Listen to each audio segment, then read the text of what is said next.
விளையாட்டும் கொடிவுடைய வித்தகையன் நடியின் இடையார்த்து நின்றழும் ஏழை முகம் பாராமே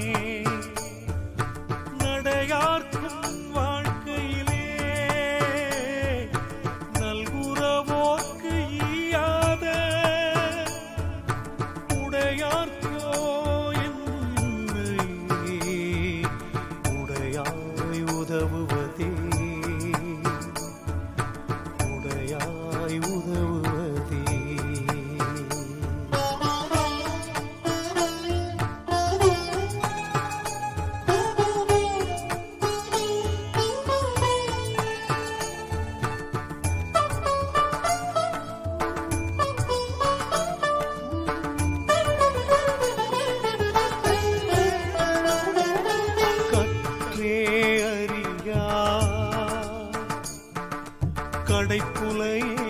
கடைப்புலையேனானாலும் உற்றேனின் தன்னை